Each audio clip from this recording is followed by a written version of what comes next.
Live and local with Kathy Barnette on Talk Radio 1210 WPHT.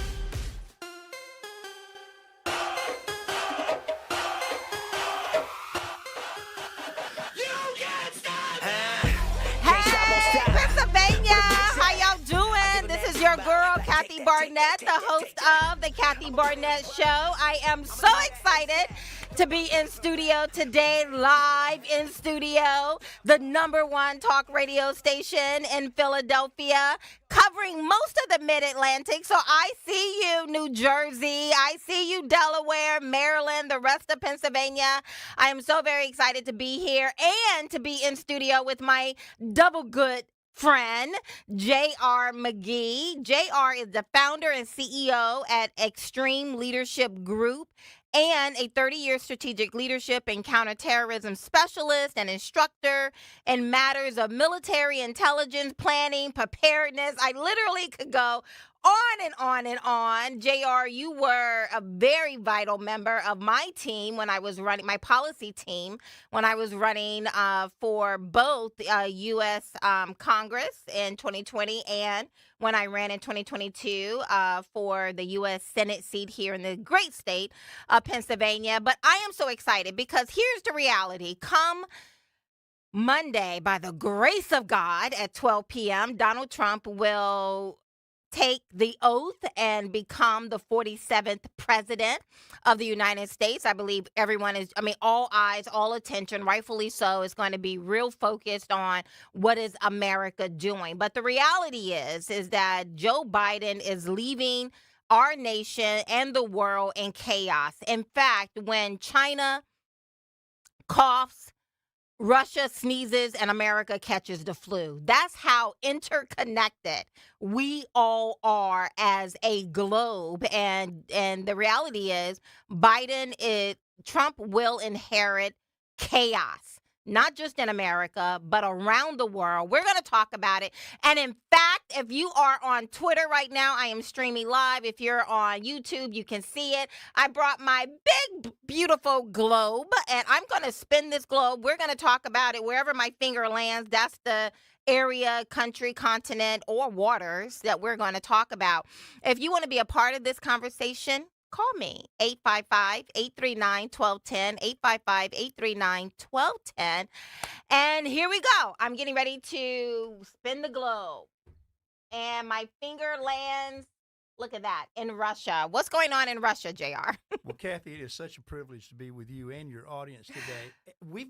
We've only got an hour. How in the world can I tell you everything that's going on with Russia? This is literally why I speed talk a little bit, guys, because there's so much information. But here it is. I touched Russia. What do we need to know? What just happened yesterday, actually? Well, Russia just signed a major agreement with Iran, a strategic partnership agreement that's going to become a big deal for economic. It's not military yet, but it's going to become military. Russia is moving into the Middle East, as we all know. Barack Obama was invited back into the Middle East by inviting Russia to come in to help with Syria for the chemical weapons. If you remember, he had that bright red line for chemical weapons. When they invited Russia back in, that gave Russia a tremendous opportunity to re-engage in the Middle East, and they have wasted no time. Oh, they wasted no time. I mean, between Russia, replaced the United States as the dominant protector for the majority of the countries. Between Russia, China, Erdogan, and Turkey, we have these people who are a little bit on the antithesis of who we are as American and our values, who are very dominant players. Now, I get why Iran, and you said something when we were, before we came on air, is that Iran is looking for an umbrella. When Donald Trump left office in 2020, Iran was on their last leg. He had truly crippled this nation. And then almost immediately, like within the first 100 days, Biden takes office. He sends another pallet of cash over to Iran, and they waste no time funding Hezbollah again, funding Hamas, funding what's going on in Sudan, and beginning to attack Israel. So for Iran, they have every reason to believe under the second Trump administration, they need an umbrella. They need protection. They're very concerned because they know that Trump is a man of his word. He's already told them exactly what to expect.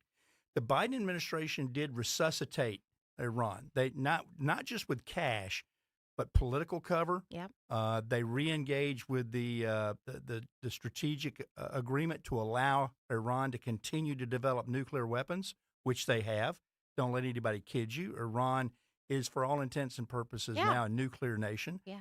And Iran knows that Trump is going to provide much greater support to Israel and Israel's protection than the Biden administration has, and they're looking for a way to protect themselves. And Russia provides that in spades. So they're looking for Russia to come in. And, you know, if you look at what's happening, there's an alliance, predominantly Shia Islam, Syria, Turkey, Yemen, the country, Iran, led by Iran. These countries are banding together, and Russia is forming very tight alliances with Shia Islam. Now, Sunni Islam is Saudi Arabia, Jordan, and Egypt. Right. They're not wanting to be part of this. In fact, they view this almost as an existential threat. Because it is an existential threat. Absolutely. Okay. I'm getting ready to, because again, we only have an hour. We can talk about Russia, what's going on here. I want you guys to just get a sense, because come January 20th, all eyes on America, on Trump, on the White House. What is he going to do in his first 100 days? And that is great. It is necessary. But there's a really big world out there, and I'm spinning the globe again. And where does my finger land? Oh, look at that. China, of all places. China is actually more engaged than Russia in the world right now. And China's becoming extremely aggressive. They're using their money and they're using their technology that they're rapidly developing to throw their weight around. China doesn't want to be equal as leaders in the world. They want to be the dominant leader in the world. And they view that as their right. They view that as their destiny. And they want to control the world economically, they want to control the world technologically, and they want to control the world militarily. And I think, there's no one more desperate than someone who feels trapped. Like a trapped dog is going to come out fighting, no matter how tame and polite and genteel it is. And I believe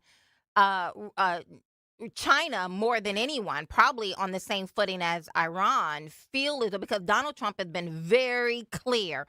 A new day is about to dawn, and how we interact with China. We understand you are not just another partner out here trying to be competitive, but that you want to be dominant, and your values, your way of doing things, just is truly the antithesis of who we are as Americans. And I have to tell people the reason why this is so important. China took over Hong Kong and Singapore, and they violated their agreements almost out of the gate. But China needs Taiwan. Taiwan is the dominant producer of semiconductor chips for the entire world. Israel is developing that capability, but right now no one produces chips that drive our technology, our cell phones, our TVs, our telecommunications, refrigerators, banking, everything and they is driven want by it. chips. And if China gets that capability, they can then control access to technology. And you combine that with China's trying to take over the South China Sea. 1/5 of all commerce for the entire world goes through the South China Sea. That's a tremendous amount of power. So if China controls technology, if China controls commerce, they control the world. Yeah. Everybody else will have to fall in line. And not only do they want to control the South China Sea, where you have 25% of all of the world trade moves through, commerce moves through the South China Sea. China wants to dominate that. If they get Taiwan, that's the reason why they're very aggressive with the Philippines right now. They have very large warships out there. This thing is about to bubble. But now Donald Trump has put a spotlight on what's going on in Greenland. There's China up there. He's put a spotlight on what China is doing in Panama Canal, where 70% of the United States trade flows through the Panama Canal, and China truly controls the Panama Canal right now. Yeah, Jimmy Carter gave the Panama Canal to the Panamanians for $1. Then Panama immediately wrote a contract with China for China to control and operate the Panama Canal from both sides. Yeah, from both sides, right China here. China controls all traffic, both commercial and military, through the Panama Canal. And they I can was just shut reading that. I was just reading about that last night, that a Hong Kong-based company currently operates terminals at both ends of the canal. So when Absolutely. and again, we're being gaslit as a nation because we have people saying, "Oh, look at Donald Trump. He's being, aggressive and he wants to be the world dictator. He's expansionist." But all of these things are very important. And you've got to really pay attention to, because China is spending more money on their military than people truly realize. They're building their military faster than the United States built our military in World War II. The numbers of fighter jets, bombers, and mostly naval ships that China is building right now is phenomenal. They're almost 10-1 outbuilding us, out-manufacturing us. Now, our equipment is extremely capable. I'm a huge fan of the F-22 and the F-35. I was program manager of Top Gun twice, training fighter pilots. I love that. No fighter pilot can compare with American fighter pilots. Right. But their strategy is, okay, the F-22 right now has got a 22-1 shoot-down ratio. China says, okay, we'll just send 24 planes and we'll still get you. Yeah, with so the if other they two. build 24 and we can only take out 22, that's only going to end one way. People are underestimating China's intentions, their intent, and their capability. Yeah. China is truly on a path to do some very aggressive stuff in 2025 and 2026. Okay, I'm going to spin the globe one more time before we go to break. Here is the call-in number, everyone, 855-839-1210, 855-839-1210. I'm spinning the globe. Let's see where we land. My eyes are closed, and this time we're in Canada. Look at that. Gosh. Everybody thinks that Donald Trump is either crazy or just not being serious because by talking it just about seems Canada so out of the blue. And Greenland. But because it seems so out of the blue. But it's not. It's not. It's incredibly strategic. Let me explain to you why. China and Russia are both being very aggressive about taking over the Arctic. Now, the Arctic, everybody thinks that's just nothing but ice. It's got tremendous reserves of oil, minerals, and rare earths that we need, that everybody needs, and Canada and Greenland occupy the majority of the Arctic. Whoever controls Greenland and Canada controls the Arctic. And let me just put some numbers on that. I mean, when you talk about, just how vitally important the Arctic is, and again, Canada and Greenland controls the overwhelming majority of that. And it is, let me see, where is it? 90 billion barrels of oil and over 1.7 trillion cubic feet of natural gas. That represents about 22% of the world's undiscovered conventional oil and natural gas, in addition to trillions of dollars worth of minerals, including silver, copper, gold, nickel, so much more. We have a very large military base. So this is a vitally important and rich area, and hence the reason why China and Russia are very dominant in this area. This is an example of where Donald Trump's not just good at real estate. He's very strategic. And people drastically underestimate the strategic importance of these two areas. Whoever controls the Canadian border and the Greenland border for the north is going to be in the high ground. And I don't care whether you're in the military or in business. Occupying the high ground is critically important. Whoever occupies Canada and Greenland occupy the high ground in that conflict. And it is vitally important for whoever's going to be dominant and controlling the world and commerce for freedom. Yeah, absolutely. Talk about the high ground. When I went to Israel, I went to, I don't think it was the tip top of the Golan Heights. Absolutely. But you only need to go up on top of, to any high level on the Golan Heights to realize why Israel cannot give up that high ground. Whoever controls the high ground wins the battle. Absolutely. 9 times out of 10. And so that's the reason why getting control of Greenland as well as Canada, having some sort of control, whatever that control looks like, America must be a dominant player in it. Guys, you're listening to the Kathy Barnette Show on the #1 talk radio station here in Philadelphia. Call me. Be a part of the conversation. 855-839-1210. 855-839-1210. See you on the other side. Hey, Pennsylvania. How y'all doing? How you doing? Delaware. How you doing, New Jersey? Maryland. Here's the call-in number. 855-839-1210. 855-839-1210. Okay, guys, we left off talking about, who are we talking about? Canada, the importance of Greenland. Let me spin the globe and let's see where we are. Closing my eyes, my finger is where? Pacific Ocean. What's going on in the Pacific Ocean? Well, you know, there's a lot going on in the Pacific Ocean. There's a lot of activity around cables, the underwater telephonic cables, the internet cables, fiber optic cables. Both China and Russia are engaging in activity to deliberately damage these cables, both across the Atlantic and across the Pacific. That is so true. I think I read yesterday they are intentionally dragging anchors Yep. to destroy these cables. Why? Well, they actually caught one of the Chinese ships that was doing this in the Pacific. Mm-hmm. And they said that if they hadn't have caught them within about 10 minutes, they would have destroyed 8 or 9 more, which would have been catastrophic. Well, what are these cables? Well, they're cables that deliver the internet. You can go through satellite to bounce internet, but the bandwidth is not anywhere near sufficient enough to carry all of the data that the internet requires. These underground fiber optic cables and undersea fiber optic cables are required to support the bandwidth necessary for intercontinental and interstate commerce. You take out those cables, you start crippling and downgrading the internet and our ability to communicate.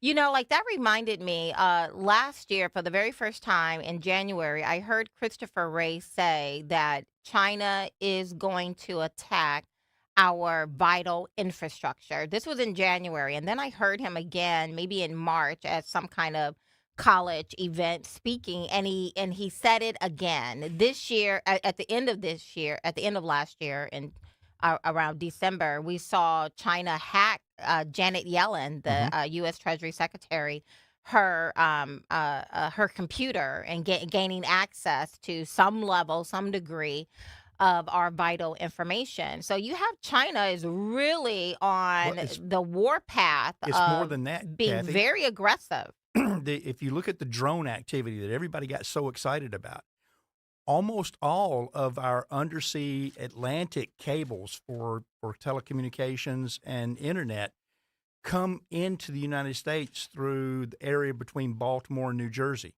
And that's where we saw a lot of the drone activity.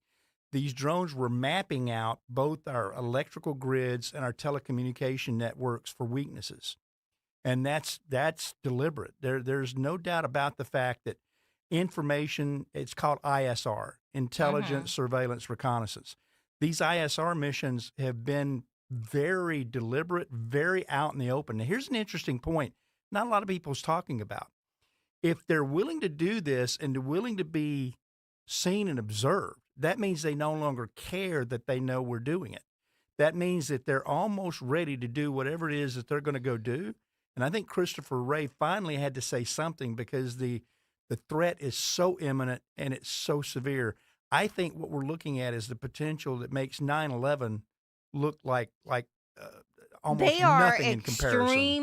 extremely aggressive. Yes. They are in our face. This is not being done behind closed doors. And I think one of the dangers is that many of us here in America, Donald Trump, by the grace of God, is going to be taking office soon, and many of us feel like, whoo, we can kick our feet back up now. No, I think I think people feel very desperate. If you want to be a part of the conversation, call me, 855-839-1210, 855-839-1210. I am spinning the globe, and where do I land? United States. Well, you know, again, in 1 hour, I couldn't even begin to cover all that. But I have to tell you, after 45 years in intelligence and counterterrorism, I don't think I've ever been as concerned about the security of our country as I am today for multiple different reasons. You know, I'm so sorry, Kurt. Can you make sure JR is on YouTube as well? Yeah. Yep. Okay, go ahead, JR. people pay attention to the wildfires, and they should. That's catastrophic. Those wildfires, we're finding out now, were intentionally set by a large portion. And Iran has made it a point over several years to make it known that wildfires were one of their strategic initiatives to use against the United States. And, it doesn't have to be done by an Iranian. They can go pay somebody to do something for them. A lot of these things that are happening are coordinated, they're calibrated, and they're intentional. Yeah. You look at what's happening in so many different areas, the instability, the attack on our infrastructures, the attack on our norms, our customs, the getting the United States to be so divided. They don't have to, listen, China has figured out they don't have to attack the military like they did in World War II. All they have to do is take out the things that support our society, and it will cause great chaos. We're no longer able to resist them. Yeah. They don't have to fight us militarily. They just take out our electricity and our telecommunications, and we will beg them to give them whatever they want in order to turn it back on. The American people have zero tolerance for inconvenience. And the Chinese have learned that. The Russians have learned that. Yeah. I'm spinning the globe. Let's see. Where do we land? Keeping my eyes open this time. Okay. I'm still over here. Hey, the Gulf of Mexico. Well, Donald Trump did say he'd like to change it to the Gulf of America. I don't know what that's about. Yeah. I think it's just, because I was thinking about it, right? What's in the name? And, the name tells you so much. And what I think Donald Trump is bringing back into fashion is that America is here. We are no longer your chumps. We will no longer pay you to take from us, right? And to just leave. Literally, we send over, I remember being in college and watching Clinton talk about bringing China into the World Trade Organization. So we sent all of our manufacturing facilities over to China. And then we have NAFTA. We're sending all of our jobs down to NAFTA. Now and they told us, hey, don't worry. We're going to send all of these working class jobs over into, and around the world to build up their middle class. But don't worry, Americans, we're going to retool you for the information jobs. Now we have the information jobs, and we're being told, well, Americans are either too dumb or too lazy to do those jobs. So now we have to import the rest of the world into America to do those jobs. But now we have AI. And so now AI you have these virtual assistants that's about to come and take over these jobs. Where does that leave Americans? And one of the things I think Donald Trump is bringing back into fashion is not only testosterone, but, for individual men to stand up and be men again, but testosterone around the world. We are no longer your punks and your chumps. It's interesting that since World War II, the American people have given more money to more countries and for more aid and for more disasters than anybody in history. Now, people talk a lot about American exceptionalism. That does not mean that Americans are better than anybody else. It doesn't mean that we know more. American exceptionalism means that we chose to rule ourselves rather than to have a government rule us. That's what makes us exceptional. And one of the things that's an artifact of that exceptionalism is our generosity. Americans are exceptional because we will give money, we will give aid, we will give support to anybody in need. We have given billions and trillions of dollars since World War II to everybody in the world. I can promise you, if Russia and China become the dominant powers, they will not be as benevolent as the United States has been. We have made mistakes. We've done some things that were terrible. I will never defend every single thing that we've done in the world. But America is truly exceptional because America is the one place where the people are supposed to be the rulers of themselves. And we've chosen to have a culture where we want to help other people and bring them up to speed. So when we do that, we give people the opportunity to become their best selves. That's exceptional. That's It is exceptional, exceptionalism. except for the fact that, the rest of the world, everyone is not like us. And I think that that's No. been one of Americans' greatest Achilles heel is that we think everyone wants to be just like us. And that's not the case. I remember when Obama took office and he was talking about, oh, look, an Arab Spring, they want democracy. No, their idea of democracy is not our idea of Exactly democracy. correct. And so when you walk into other parts of the world as a young girl, I'm in the military, I'm traveling the world, and you're going into different countries. And one of the things I realized very quickly, like, for example, when I went to South Korea, I realized I'm not in Kansas anymore. This is not America, right? Their idea of democracy and they would consider themselves a democracy, but their form of democracy is very different from ours. When I saw young girls being sold by their fathers for farm equipment, I saw that. Yeah. And I talked to these young girls, and this is what they specifically told me.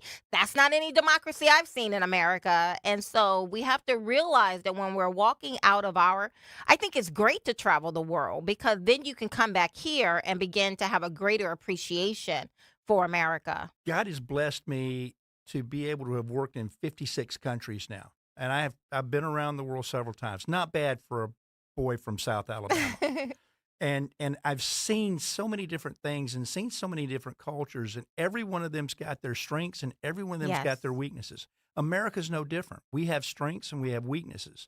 But I think one of the things that makes America truly different is we care about other people. We care about helping people. And you don't see that. Most cultures, most countries solely focus on themselves. And we have to protect that. And I think that a lot of people, where I'm going with this is people are making a lot out of Make America Great Again, as if we're only going to focus on Americans. I think what we're trying to do is regain that ability for the people themselves to govern ourselves rather than have a bureaucracy govern us against our will. Yeah. And that's and I worth think that fighting for. makes the rest of the world so much better. Somebody's going to fill that void. Hey, guys, you're listening to Kathy Barnette. The call-in number is 855-839-1210. Where are y'all? Y'all real quiet today. Give me a call, 855-839-1210. Talk to you soon. Shelly, I appreciate your comments out here. You said Americans need to realize that not everyone in the world has the same point of view as the Americans grew up with. And as I get older, I definitely do not have such an idealistic point of view anymore. Shelley, I agree. Let me just spin the globe. Let's see where we end up. Where am I? I'm back over here in China. But let's go over, you know what? Actually, I'm in Bangladesh. Actually, that's where my finger is, Bangladesh. Toward right before the end of last year, you had Sheikh Hasina get kicked out, booted by her people, right? And it's supposed to be this student-led group, right? So it's organic and it's grassroots. It's the people rising up. Not the case, I believe. Now she's over in India, can't go anywhere. But now what the people in Bangladesh are seeing is this totalitarian.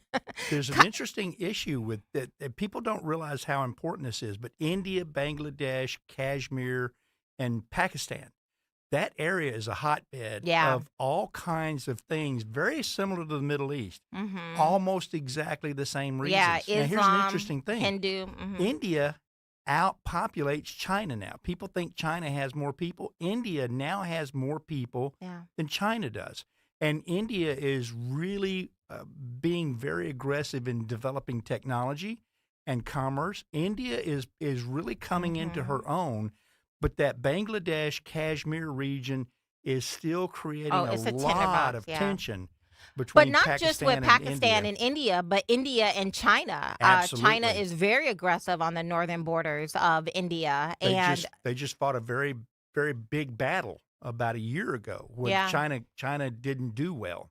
Exactly. India handled themselves extremely well in that battle, and it was over the border that China shares with India. That people need to pay attention to that region because that's going to become more and more important economically and strategically as they continue to develop. I believe so. You know, speaking of China and India, what about this BRICS?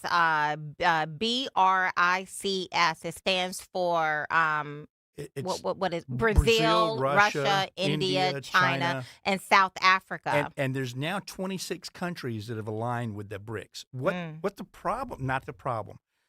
The initiative of BRICS is to develop a currency to replace the U.S. dollar as the world reserve currency. And they're on the verge of doing that. Their entire objective is to form an economic alliance that replaces the United States as the dominant economic driver in the world. And this is really being, I mean, like a lot of those particular Brazil, Russia, China, South Africa don't necessarily care for America anyway. But I think they got an accelerant when Biden administration came into office and started using sanctions as a way to cripple people. Sanctions can go either way. And right now, it has really not benefited us.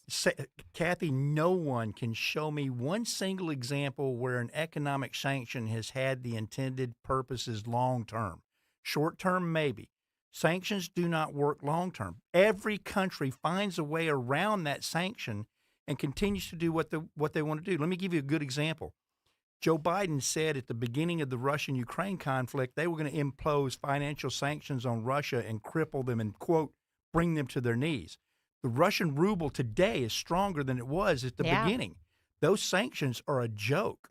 They have not done anything. And they have really pushed people to find ways to decouple themselves. That's exactly from what's America. driving the BRICS to find ways to get around the U.S. dollar being a reserve currency. Now, Donald Trump actually spoke out specifically about this last week at his Mar-a-Lago presser, where he said, if you think I'm going to sit back, I'm paraphrasing, but he said, if you think I'm going to sit back while you BRICS find an alternative to the U.S. dollar, you got another thing coming to you. And here's why that's so important. The U.S.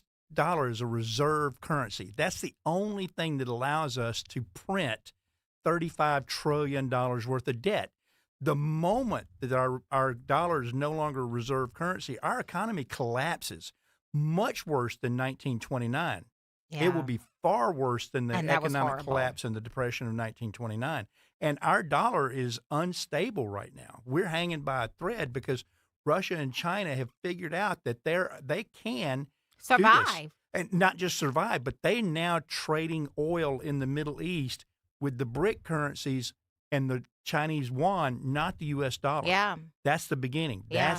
That's the beginning of the end for the U.S. dollar, because that reserve currency status was always based on a treaty that Richard Nixon signed with Saudi Arabia in 1973. And you saw Saudi Arabia has decided last year, or maybe in 2023, where they said we would no longer trade exclusively in the dollar. The reserve currency status was tied to the value of the oil in the ground in Saudi Arabia. And last year, Saudi Arabia said we're no longer honoring that treaty. So our dollar was traded on gold. Then it was traded on oil in the ground in Saudi Arabia. Now it has nothing to back it up. Yeah, that makes our dollar incredibly and so when you have now. A collection of countries, now 26 countries, a part of the BRICS, yes. which their primary purpose is to decouple themselves from the need to trade in the U.S. dollar. So they're creating their own value. And, people say, oh, well, that money, we just owe it to ourselves. No, we don't. No. We owe most of it to China. We owe a lot of it to Russia. We owe a lot of it to Saudi Arabia. Saudi Arabia is the biggest purchaser of American treasury bonds. Hence the reason why I said China sneezes, Russia coughs, we catch the flu, right? Absolutely. We are not an island unto ourselves. We're not in a little bubble.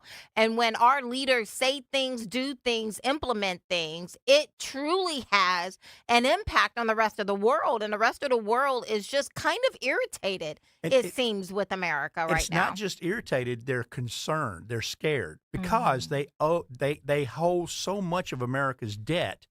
And at $35 trillion, and we're continuing to spend like a drunken I'm sorry, that's not fair to drunken sailors. We're spending money at a ferocious rate that we can't pay back. And we owe that money to them. And at some point, they're going to say, wait a minute, these treasury bonds, these T-bills, these assets that we purchased how stable are worthless. Are they? So let me spin the globe. Here we go. Where am I going? I'm going to hit right here. I'm in the Middle East. Oh, wow. I'm in the Middle East.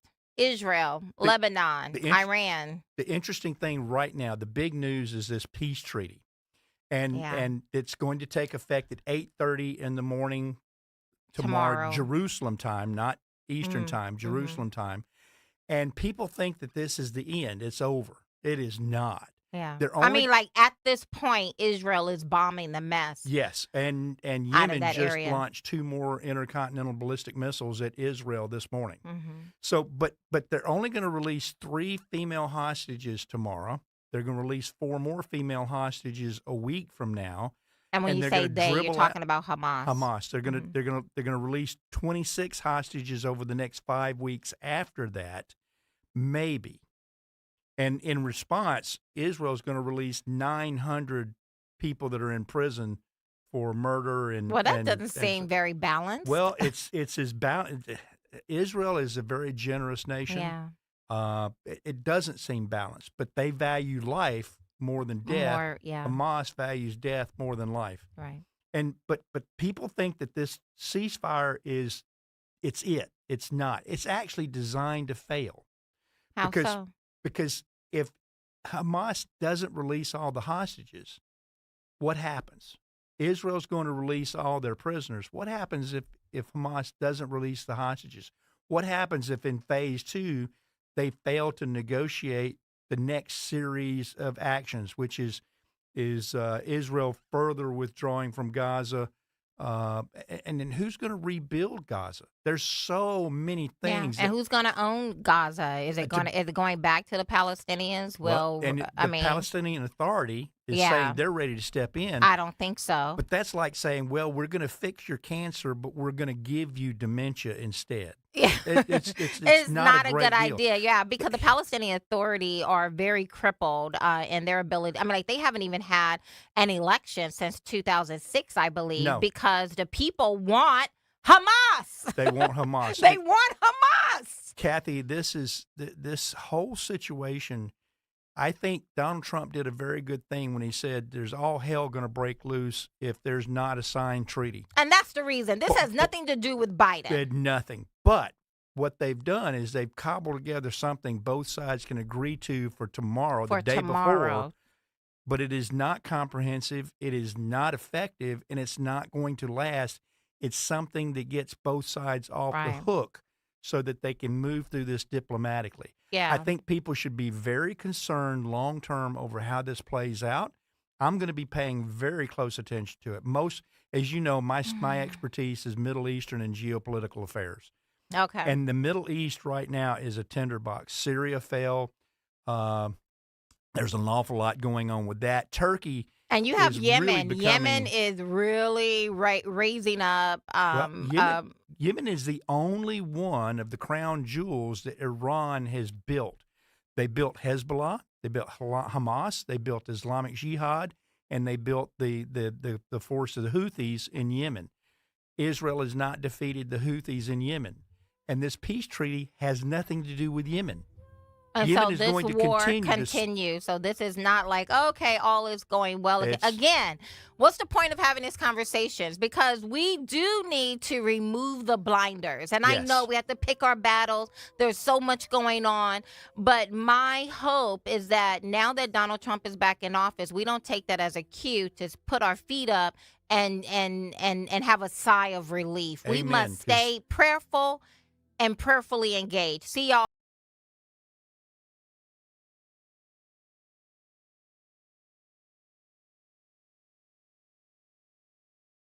To this song. I love it. I enjoy it. Yes. Hey, listen, I have a really cool comment from Shelly. Shelly, you are awesome. I would love for you to call in, and to anyone else at 855-839-1210. I'm just going to kind of scroll back up here on YouTube where Shelly says, 13 countries to become partner countries. These countries are Algeria, Belarus, I love saying Belarus, Bolivia, Cuba, Indonesia, Kazakhstan, Malaysia, Nigeria, Thailand, Turkey, Uganda, Uzbekistan, and Vietnam. And I was asking JR, has he heard about this? And again, this is kind of in line with what we're talking about, that the rest of the world is watching primarily the instability of the United States, the instability in how we are how we've interacted with Russia, China, and others.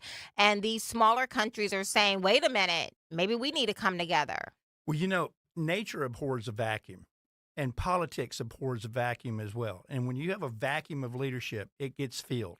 There's two things that these small countries have learned in the last, I'd say, 8 to 10 years. Between Obama and then first rule of Trump and then the Biden administration.